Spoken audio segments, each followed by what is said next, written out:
Well बावलो, कैसे हो? अगर तुम्हें लगता है कि स्पाइडरमैन की स्टोरी अब सिंपल रह गई है तो स्पाइडरमैन ब्रांड न्यू डे उसको कंप्लीटली रीडिफाइन करने वाला है, जिसका सबूत इसका टीजर ट्रेलर चीख कर दे जा चुका है। क्योंकि इस बार बात सिर्फ एक विलेन या फिर एक मिशन की नहीं है, इस बार बात है डेथ, रीबर्थ और इवोल्यूशन साइकिल की। Spiders have 3 life cycles. Rebirth. और इंटरेस्टिंगली ये कॉन्सेप्ट रैंडम नहीं है, ये डायरेक्टली कॉमिक्स के एक मेजर आर्क से कनेक्ट होता है, द अदर स्पाइडरमैन। कॉमिक्स में पीटर पार्कर एक फेज से गुजरता है जहां वो multiple time death like state experience करता है और हर बार वापस आने के बाद उसकी एबिलिटीज इवॉल्व होती हैं। और अगर हम इसी लेंस से देखें तो स्पाइडर्स हैव 3 लाइफ साइकिल्स वाली लाइन सडनली सेंस बनाने लगती है, जो हमने टीजर ट्रेलर में ये सुन ही ली है। स्टोरी स्टार्ट होती है एक इमोशनल ट्रिगर से। एमजे वो पीटर के अपार्टमेंट में सर्च करते हुए एक ऐसे क्लू फाइंड करती है जो सब कुछ चेंज कर सकता है, की टू द सिटी।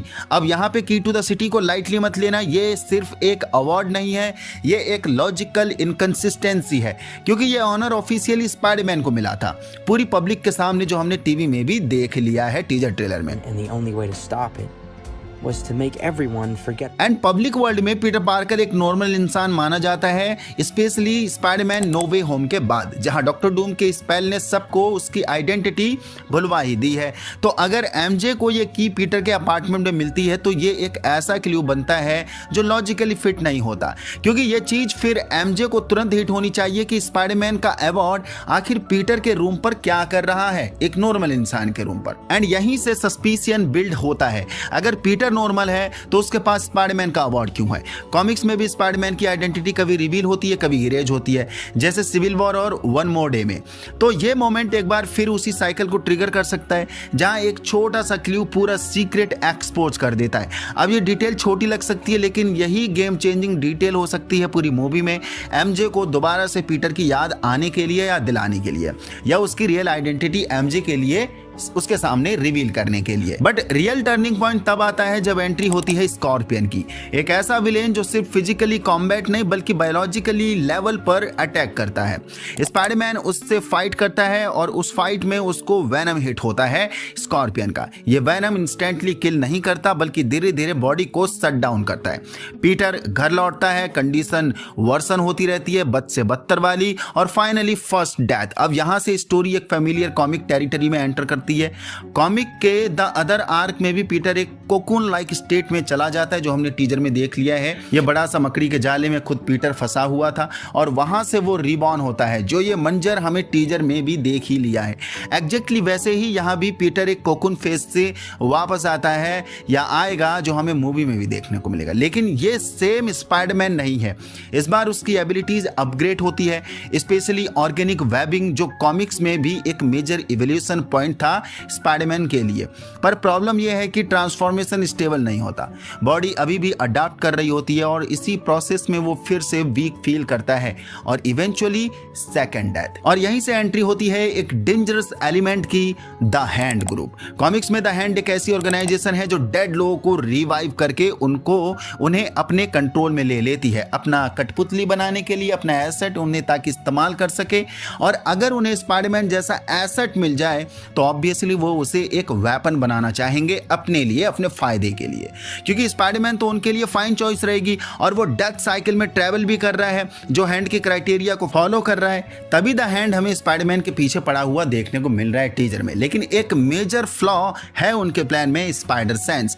पीटर का इंस्टिंक्टिव डेंजर डिटेक्शन सिस्टम उसे कंप्लीटली कंट्रोल होने नहीं देता है और इसी इंटरनल कॉन्फ्लिक्ट के बीच में एक एक्सट्रीम म्यूटेशन होती है, वो है मैन स्पाइडर। कॉमिक्स में भी स्पाइडरमैन का ये वर्जन दिखाया गया है जहां वो अपनी ह्यूमन कंट्रोल लूज कर देता है और पूरे प्राइमल इंस्टिंक्ट्स पे ऑपरेट करता है। लेकिन इंटरेस्टिंग पार्ट ये है, यही अनस्टेबल फेस उसका बिगेस्ट अपग्रेड बन जाता है, क्योंकि जब वो वापस अपने ह्यूमन फॉर्म में कंट्रोल रीगेन करता है तो उसकी स्ट्रेंथ, ड्यूरेबिलिटी और कॉम्बैट एफिशिएंसी सब नेक्स्ट लेवल पर चली जाती है और इसी अपग्रेडेड स्टेट में वो द हैंड का सामना करता है और फाइनली उन्हें डिफीट करता है। देखेंगे ये सब चीजें हमें कैसे मिलती हैं Spiderman brand new day movie में, जिसके लिए मैं काफी एक्साइटेड। अब एक सेकंड के लिए सोचो, comics connection plus movie theory को कंबाइन करके देखो, ये सिर्फ सर्वाइवल स्टोरी नहीं है, ये एक कंप्लीट इवोल्यूशन आर्क है स्पाइडरमैन का।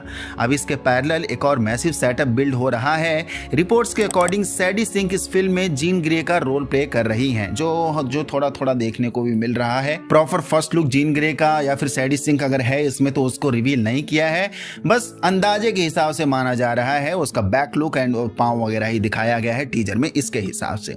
और अगर तुम कॉमिक्स जानते हो तो तुम्हें पता है ये कितना बड़ा डील होगी। यहाँ पर जीन ग्रे सिर्फ एक टेलीपाथ नहीं है, वो फिनिक्स फोर्स का इस्तेमाल one of the most powerful being बन जाती है द मार्वल यूनिवर्स में। उसकी एबिलिटीज हैं telepathy, telekinesis, mind control, reality level, psychic manipulation और सबसे इंटरेस्टिंग चीज डॉक्टर स्ट्रेंज का जो मेमोरी स्पेल था, जीन ग्रे जैसी टेलीपाथ उसको बाईपास कर सकती है।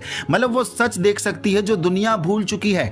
स्पाइडरमैन नो वे होम के बाद सब लोग पीटर पार्कर को भुला चुके हैं, तो समझ रहे हो जीन ग्रे का यहाँ क्या रोल होगा अब यहाँ, क्योंकि जीन ग्रे जानती है कि स्पाइडरमैन आखिर कौन है, क्योंकि वो ये सच देख सकती है जो दुनिया भुला चुकी है। सो स्टोरी में वो डीओडीसी से भाग रही होती है और स्पाइडरमैन उसकी हेल्प करता है। कॉमिक के अकॉर्डिंग बात करें तो एक तरफ पीटर पार्कर अपनी आइडेंटिटी, डेथ और रीबर्थ साइकिल से डील कर रहा है और दूसरी तरफ एक ऐसी एंटिटी एंटर कर रही है जो पूरा रियलिटी स्केल चेंज कर सकती है, मींस जीन ग्रे। क्या ये दोनों एक दूसरे के अलाइ बनेंगे या कॉन्फ्लिक्ट क्रिएट होगा, वो देखेंगे मूवी में ही। अभी फिलहाल टीजर से हम अंदाजा नहीं लगा सकते। और ये सब कुछ फ्यूचर के लिए ग्राउंड वर्क सेट कर रहा है डेयरडेविल बॉर्न अगेन के बाद की टाइमलाइन को, और आगे जाके कनेक्ट होता है एवेंजर्स डूम्सडे और एवेंजर्स सीक्रेट वॉर से, जहां एंट्री होती है एक ऐसे कैरेक्टर की जो मल्टीवर्स को कंट्रोल कर सकता है, डॉक्टर डूम, जिसका प्रॉपर फर्स्ट लुक अभी तक रिवील नहीं हुआ है और इसका नाम ही काफी है दुनिया में तबाही मचाने के लिए पूरे मार्वल सिनेमैटिक यूनिवर्स में, जिसके नाम की रोटी बहुत से यूट्यूबर खा ही रहे हैं लगातार और दिसंबर तक खाने ही वाले हैं। एंड उसका डायरेक्ट कॉन्ट्रास्ट होगा रीड रिचर्ड्स के साथ। कॉमिक्स में भी इन दोनों को two sides of the same coin बोला गया है। रीड थ्योरी, लॉजिक, पॉसिबिलिटीज का एक्सपर्ट है तो डॉक्टर डूम एक्सपीरियंस, कंट्रोल और एग्जीक्यूशन का एक्सपर्ट है। मतलब फ्यूचर कॉन्फ्लिक्ट सिर्फ पावर का नहीं है, विजन का भी होने वाला है। अब ऑनेस्टली बताओ, अगर ये the other inspired evolution arc follow होता है तो क्या ये स्पाइडरमैन का सबसे पावरफुल वर्जन बन सकता है? और जीन ग्रे की एंट्री क्या मार्वल सिनेमैटिक यूनिवर्स का पूरा बैलेंस शिफ्ट कर देगी? कमेंट में अपनी थ्योरी जरूर ड्रॉप करके जाना। आगे और भी हम ऐसे ही लूप होल्स पर बात करते रहेंगे। अभी के लिए फिलहाल कुछ यही पॉइंट्स मिले थे जिन पे हमने प्रॉपरली अभी ब्रेकडाउन के साथ बात करी है, कॉमिक कनेक्शन कंपेयर करके। आगे भी करते रहेंगे। यहाँ तक पहुंच गया था, वीडियो पसंद आए लाइक कर दीजिए, नया चैनल को सब्सक्राइब कर दीजिए।